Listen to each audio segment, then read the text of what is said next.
Hey, Storymakers. I'm super pumped up. I'm here with my friend, Brennan Breed, Dr. Brennan Breed from Princeton Theological. We're so excited to have him here today because Storymakers loves a good story. And all the ins and outs of the story, the old stories in the Old Testament, and we cannot wait to get the party started.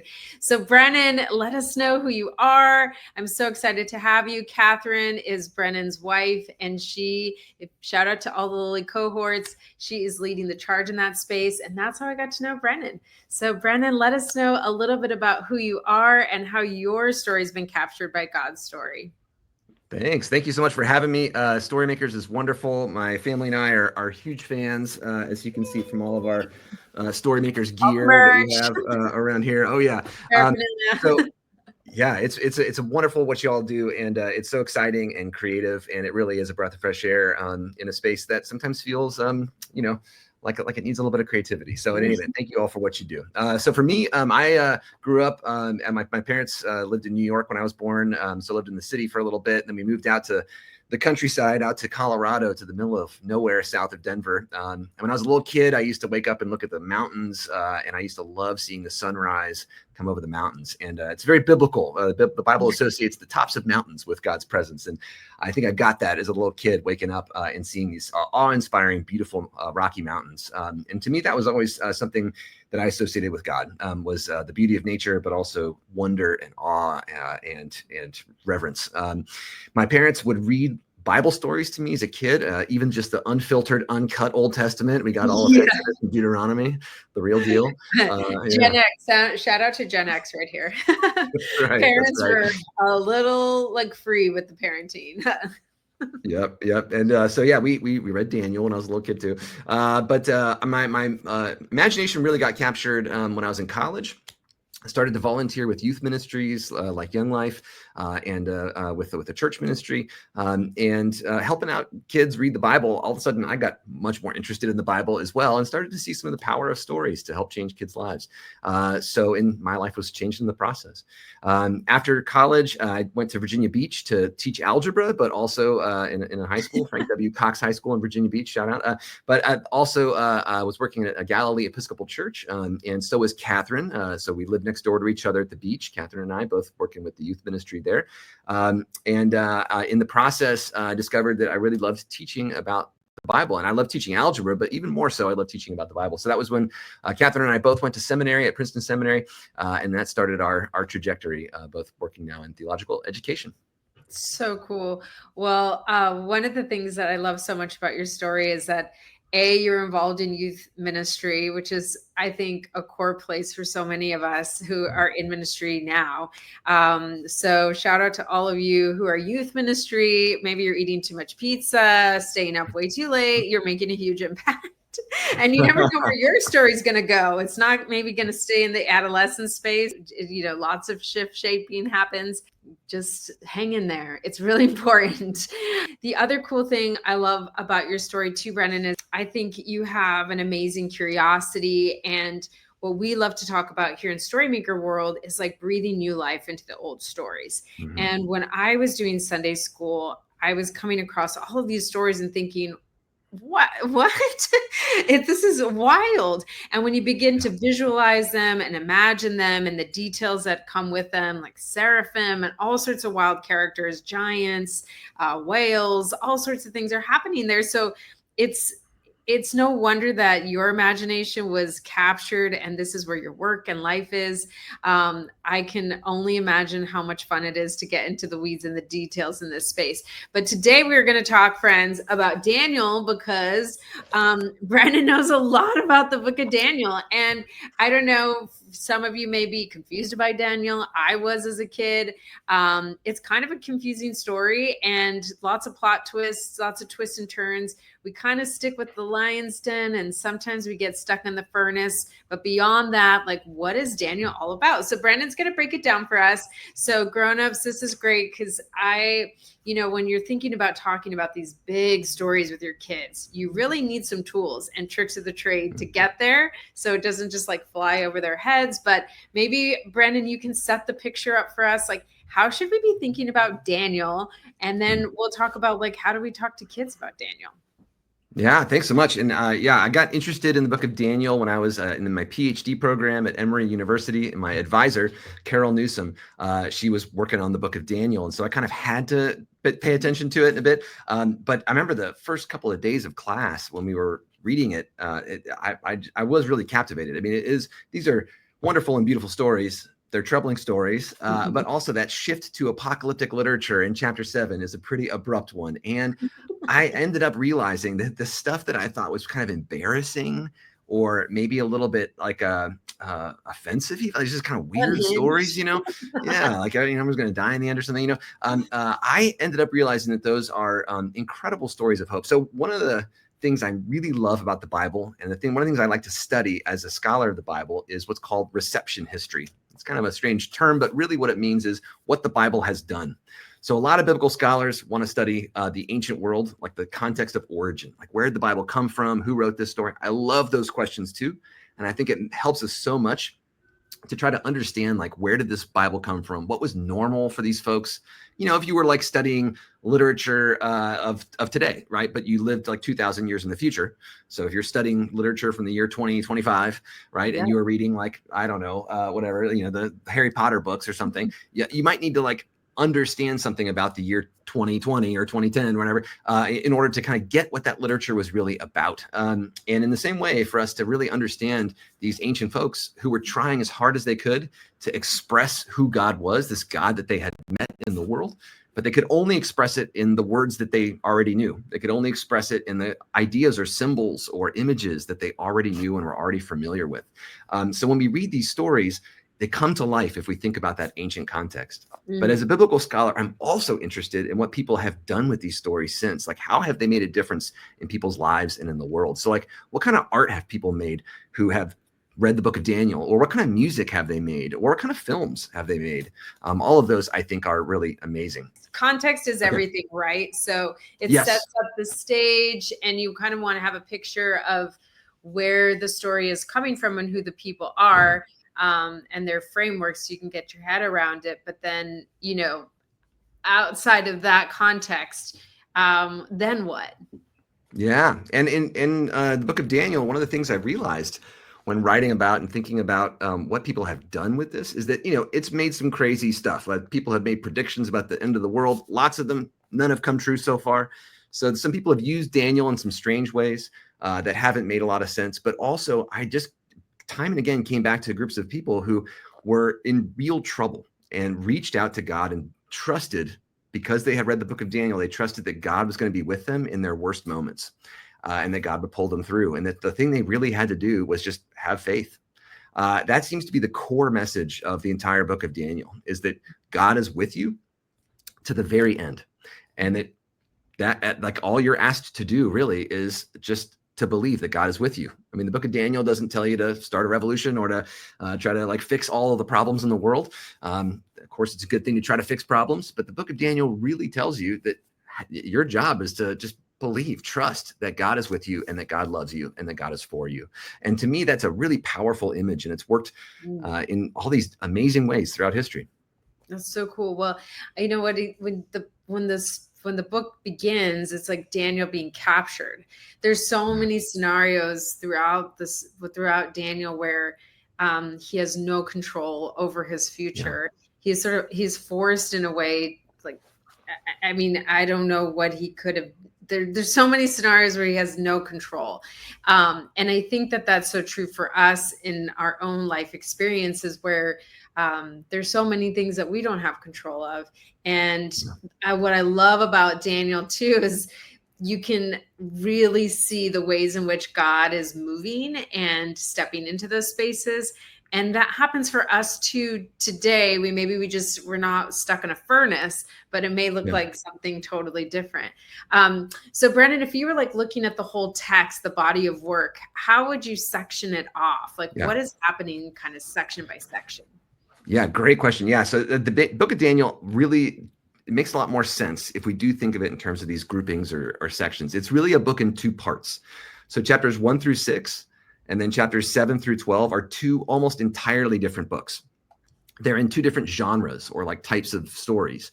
So chapters 1 through 6 are all stories that we call court tales. And other cultures had these kinds of stories too. These were stories where someone gets trapped or caught or displaced and ends up in the court of a foreign king.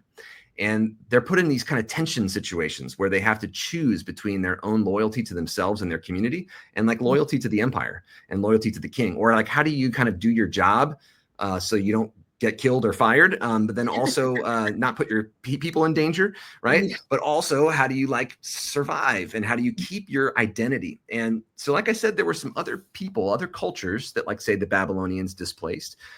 There were some other cultures who wrote some of these stories. The books of in the Bible that we call the court story books, like Daniel, and then Esther is another one. We can see a little bit of these other stories, like in the Joseph story, where he's in the court of Pharaoh. These stories in the Bible have a very unique kind of focus, and that's it's focused not on just kind of retaining their job or their life. It really is about keeping their communal identity, which is a unique thing, right? That is to say that the Jews were the first people in the history of the world to really survive in diaspora. Like they were spread all around and they kept their identity. And this was a strange thing, but also not only that, their identity was shaped around and focused on their unique worship of their God. So other cultures, they would worship the local gods of wherever they were displaced to.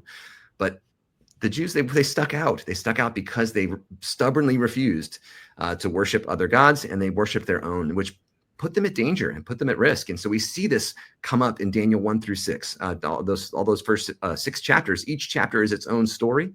And all those stories focus on choices that Daniel and his friends have to make, about compromises that they have to make living in a foreign empire. They have to compromise on their dress, and they have to compromise on their names, and they have to compromise on what they learned and like their identities in many ways. But chapter 1, they won't compromise on their food. There's food rules about being Jewish that are unique and different. And these are about their identity. It's about preserving your identity. And then chapter 2, right? Chapter 3, chapter 4, there's different ways that there's almost like contests or tricks to try to get them to give up their faith in their God. And time and again, they come back to reassuring and restating their faith in their God. And I would say that there are things in our lives that we can think about in our own day and age. Christians have conversations. Christians are having a lot of questions about what it is that they're trying to preserve that really, like, what do we change? And what really matters? What do we hold on to? And the book of Daniel is all about that conversation. What really is uniquely important about the Jewish identity in Daniel 1 through 6? But we can ask that question about ourselves today. What's uniquely important about Christian identity? In Daniel 1 through 6, they don't try to force their identity on others. That's one thing that's really important. Daniel's job isn't to try to like make everyone else think like he does. In fact, that's what King Nebuchadnezzar does sometimes. But Daniel seems to not like this. So all to say, this is an interesting question for us. That's so cool. I love that. I've never heard of the court stories. So Moses would have had a court story. Nehemiah. Nehemiah, they're everywhere. Yeah. Okay, so we're gonna drop this a strange thing. StoryMakers, guys. Court stories. You heard it here. Yeah. And then the second half is that apocalyptic literature, and that's pretty different. That's something really, really different's going on there. Yeah, so people really love to zero in on that. I mean, I get it. It's like, I mean, it's sort of like, I don't know, the future unseen and all the possibilities, and trying to unravel some sort of, I don't know, maybe it's our minds like to go to those places, but tell us what it really means, or generally what's Daniel trying to say in that section.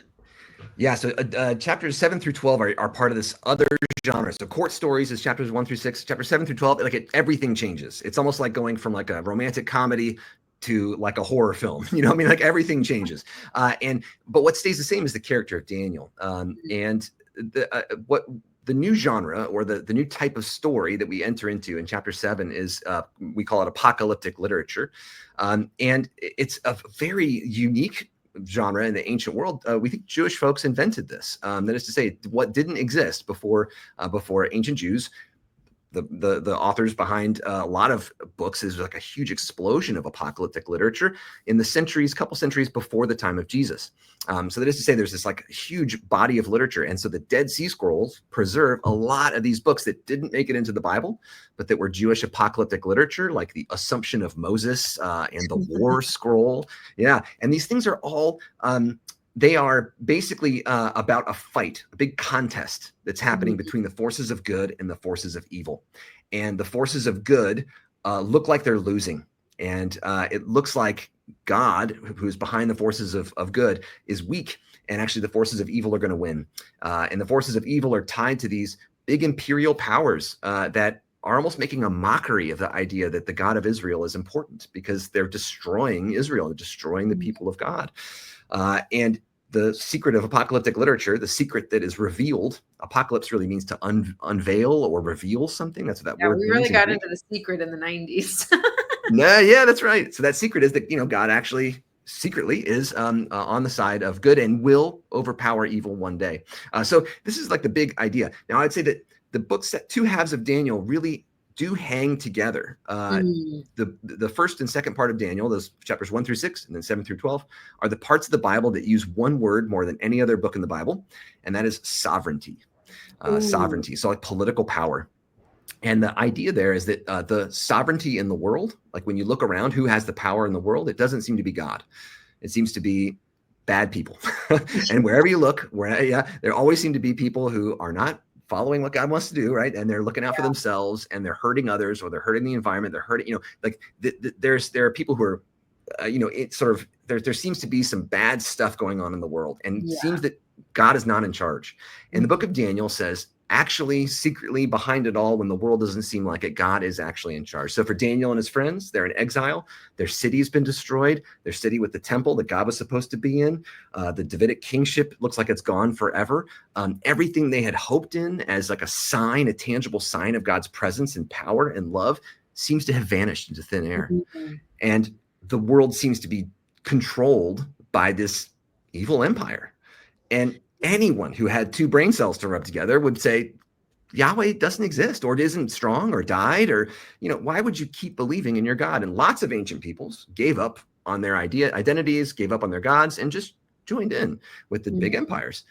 But for some reason, these stubborn Jews refused to do that, and they continue to believe that their God, despite all appearances, remains the sovereign one. And I love that in Daniel 1 through 6 and 7 through 12, both those halves, they talk about this word a lot, but also that you can't figure this out on your own. There's no way that the smartest people in the world are in Daniel 1 through 6, all these magicians and sorcerers and wizards, but also like these accountants and people who work for the empire. Was boring.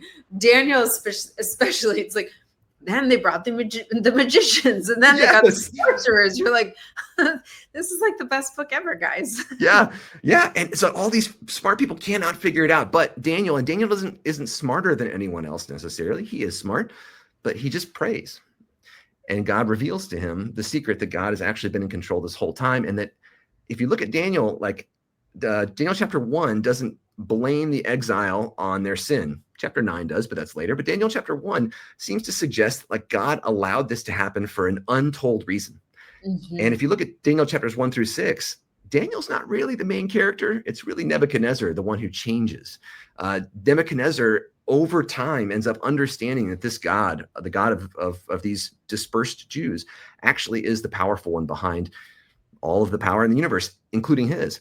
And this, I think, is really this is like the subtle message of the book of Daniel, is that this exile happened for lots of reasons, but one of those reasons was to spread abroad this understanding of who this God really is, and to put these Jewish people in these positions where they could speak to people in positions of power, but also speak to everyone else they met, and to communicate who their God really was. So cool. Well, we're always, and we're never disappointed when we're writing and getting into the text and bringing it to life for kids. You always find redemptive narratives. You always find God moving towards unseemly characters like Nebuchadnezzar.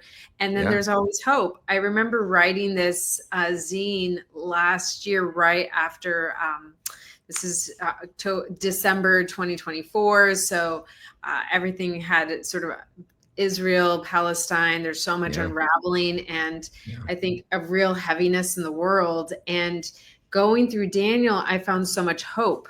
I think that, these stories reflect and remind us that God is on the move in the midst of places like we were talking about, like, where is Yahweh in the midst of this? Like, who's in control? Where's the sovereign? So I think Daniel has that quality to it. Brendan. So if you were highlighting for a Sunday school teacher or a parent, like, where's the redemptive thread? Who is the character that you see God moving towards? That's like, what? So I'd say like thinking about those two parts of Daniel as really speaking to two different situations. And we might find ourselves, or our community or our country or the world might find itself in these different situations at different times. And I'd say Daniel 1-6 is speaking to a people who could possibly live in exile. Like, this is okay. It's not good. But Nebuchadnezzar's not trying to kill you, at least sometimes, for being who you are. It's possible to survive, even thrive. So I'd point to like Jeremiah chapter 29. He's writing a letter to the exiles, and he's telling you it's okay.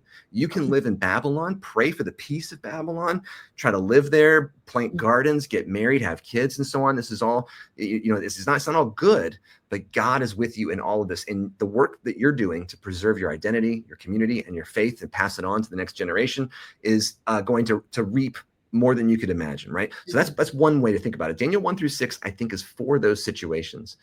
Daniel 7-12 is speaking to a later time.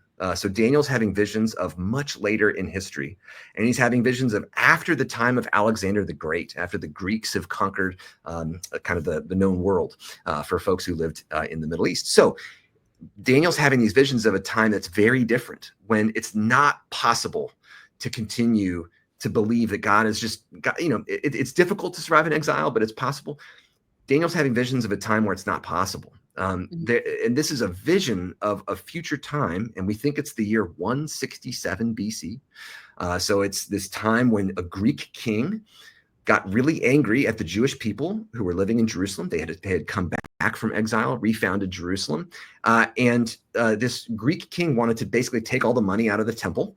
And he wanted to erect images of his Greek gods in the temple, and call the temple in Jerusalem by the name of a Greek god, Zeus Olympios. And the Jewish people said no, that they didn't want this. The Greek king, for the first time that we know of in the history of the world, thinks the religion is the problem. And he tries to eradicate the religion of Judaism. And we think this was like not an idea people had. Daniel chapter 6, like they say, don't pray to your God for 30 days, but they don't say don't pray to your God ever again. So this was a very different idea. And this didn't make sense to the Jewish people. And it seems like their theology really broke. In Daniel chapters 7-12, focus on this time when the Jewish people said, it's not like the exile. The exile was God trying to like do something. We don't think that this is God trying to do something. God can't be killing us for having faith in God. So something else is happening here. And this is really the first time they start to really think carefully about evil. That evil is greater than just the evil that's in a human heart.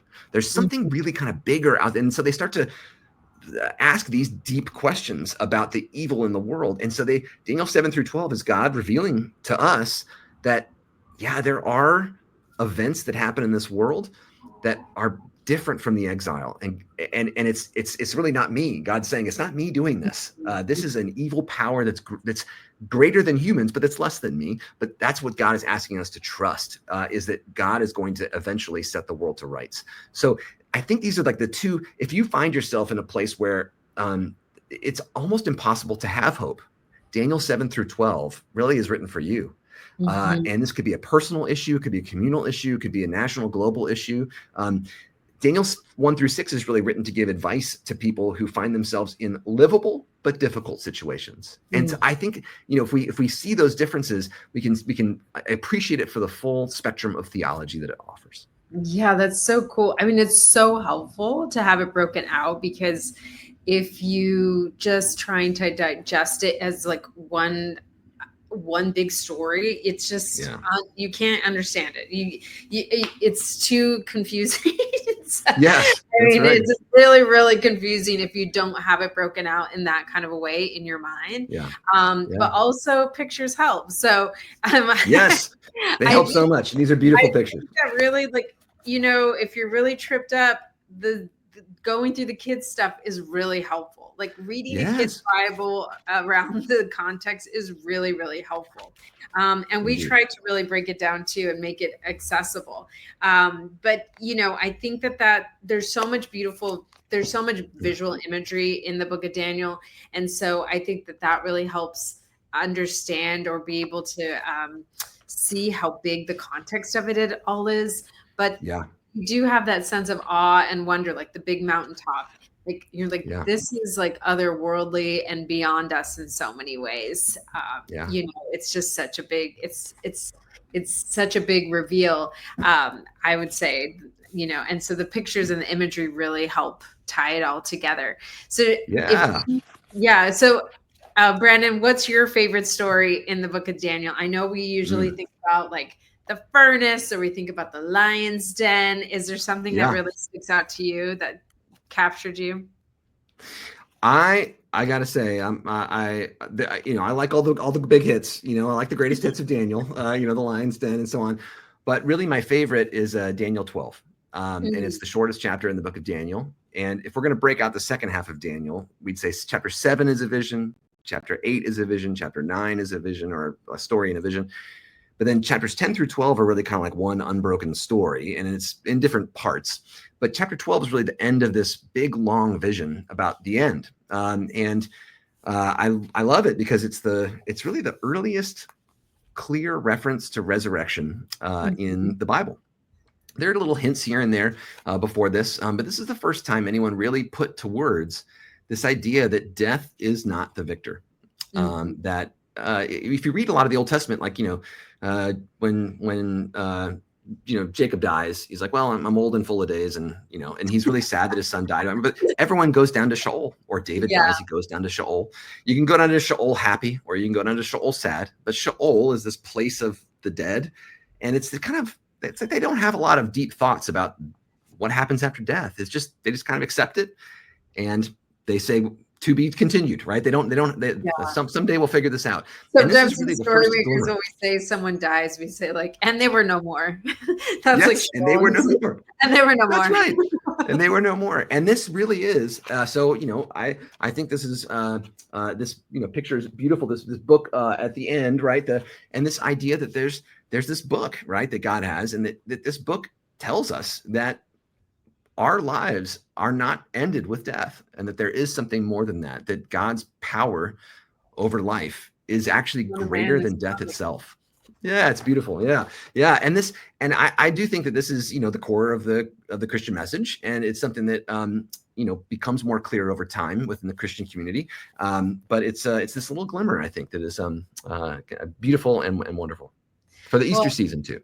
Yeah, Brandon, I mean, this is so helpful. And I'm sure so many grown-ups are out there listening who have been taught Daniel in many, many ways, or maybe we just got the greatest hits and they're like, and then things got a little confusing at the end. And we just kind of like, what about Jonah? Right. I think that's sort of kind of the shuffle that happens around Daniel, but there's so much hope in Daniel.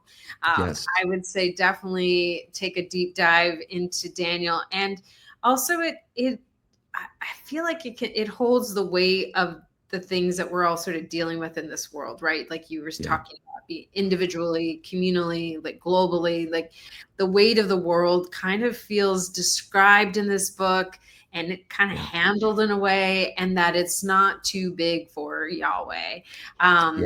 I think is so cool.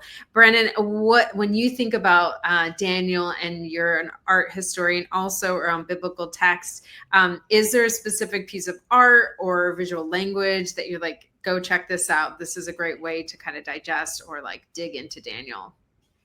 Yeah, that's great. I mean, there's a lot. I've written like part of a book on kind of art and music and so on that has to do with Daniel. So I've got a lot to choose from, but if there's one piece that really captures my imagination, I love the painting by Rembrandt that is of Daniel 5, and it's the handwriting on the wall. And I love it for a few different reasons. Rembrandt was trying really hard in his own day to figure out, like, what would this writing say and how would it look and so on.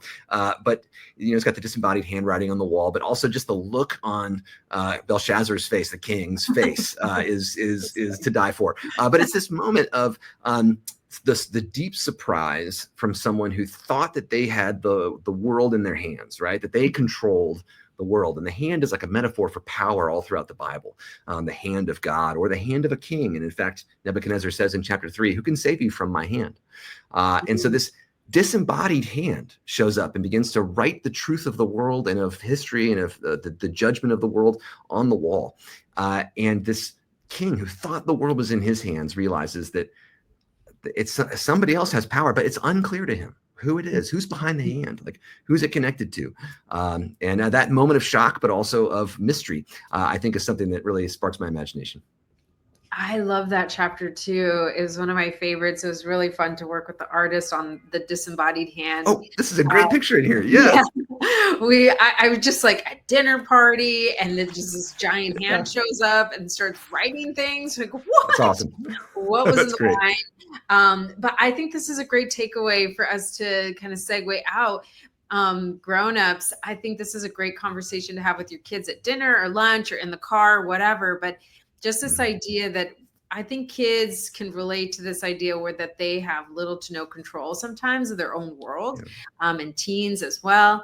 And, I think it's a great vision to have and think about, like, what is the hand in my world? Where do I feel like I have no control over that thing or maybe that person? I think that's a great conversation starter because we all have a thing. And I think it's a great way for kids to connect that God is in the mix and the miraculous happens all the time. It's so wild. This story is so crazy. Go ahead. Yeah. What were you going to say? I was going to say the knowledge too. Like, I love that story because, like, kids can often feel overwhelmed by the fact that they don't know. They don't understand things. They listen to the news. They know something bad's happened. They don't know what happened. They don't know what it was. They can't figure it out. There's tariffs. There's what, like, kids are confused often by the world and what's happening. I think one of the truths that gets repeated over and over again in Daniel is, there's a lot of good stuff that you can do if you know things in the world, but the ultimate truth, is something that you can't ever figure out by studying. It's really something that you can only know by faith. And so kids can know that as well as adults, and that is that God is the one who's in control. Brennan, we will leave with that note. That's amazing. Grown-ups, that was for you to just absorb that, take that in. And, as we think about the days ahead, we know that God is in control of all things all the time. And so get some zines, doodle a little bit, and dig into the text. Thanks, Storymakers. Thanks, Brennan. Thank you.